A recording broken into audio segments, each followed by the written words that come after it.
मध्य प्रदेश में विधानसभा की 230 सीटें हैं। 2018 में कांग्रेस ने 114 और बीजेपी ने 109 सीटें जीती थीं, पर 44 सीटें ऐसी थीं जिनमें जीत का अंतर 3% से भी कम था। यानी मध्य प्रदेश की हर 5वीं सीट पर इतनी कांटे की लड़ाई थी कि अगर जीतने वाले प्रत्याशी को 100 वोट मिले तो हारने वाले को 97 या उससे ज्यादा। मध्य प्रदेश में कांग्रेस और भाजपा दोनों आमने सामने थीं।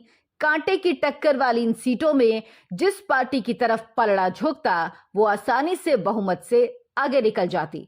2023 में भी मध्य प्रदेश में बीजेपी और कांग्रेस के बीच टक्कर की बात कही जा रही है, तो जो भी पार्टी 44 सीटों पर जोर लगाएगी उसके लिए मध्य प्रदेश की सत्ता का रास्ता आसान हो जाएगा। मध्य प्रदेश की गृह मंत्री नरोत्तम मिश्रा 2008 में दतिया से पहली बार चुनाव लड़कर विधानसभा पहुंचे। 2013 में भी जीते, लेकिन 2018 के चुनावी नतीजे में आखिरी राउंड तक सांसें अटकी रहीं। दिग्गज नेता नरोत्तम मिश्रा किसी तरह 2656 वोटों से चुनाव जीते। जीत का अंतर 2% से भी कम रहा। बीजेपी के एक और दिग्गज नेता जयंत मलैया, जो दामोह सीट से 1990 से लगातार जीतते आ रहे थे, 2018 के चुनाव में उन्हें अपनी परंपरागत सीट से शिकस्त मिली, वो भी सिर्फ 718 वोट से। मध्य प्रदेश में नरोत्तम मिश्रा और जयंत मलैया की तरह 3% से कम वोटों से हार जीत वाली कई सीटें हैं।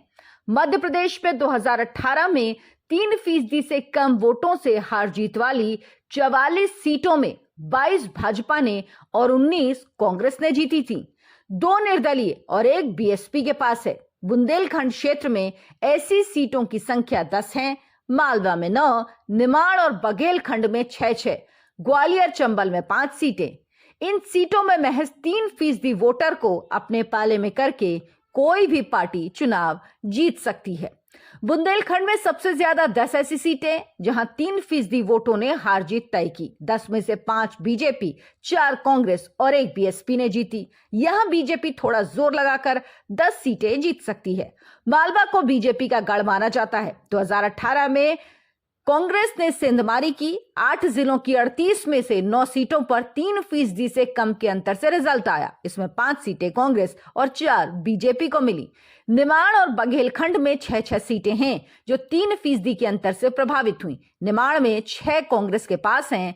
निमाड़ के बुरहानपुर सीट पर त्रिकोणीय मुकाबला होगा, क्योंकि बीजेपी के पूर्व प्रदेश अध्यक्ष स्वर्गीय नंदन कुमार चौहान के बेटे हर्षवर्धन निर्दलीय चुनाव लड़ने का ऐलान कर चुके हैं। ऐसे में बीजेपी को यहां ज्यादा जोर लगाना होगा। बघेलखंड में 6 सीटें बीजेपी के पास हैं। इन सभी सीटों पर 2.5% या इससे कम वोटों से जीत हासिल हुई थी। ग्वालियर चंबल में 3% से कम मार्जिन वाली 5 सीटें हैं। इनमें से 3 बीजेपी और 2 कांग्रेस के पास हैं। बीजेपी कांग्रेस दोनों की शिवपुरी की 2 सीटें, कोलारस और ग्वालियर की दक्षिण सीट 5% से भी कम अंतर से जीती हैं।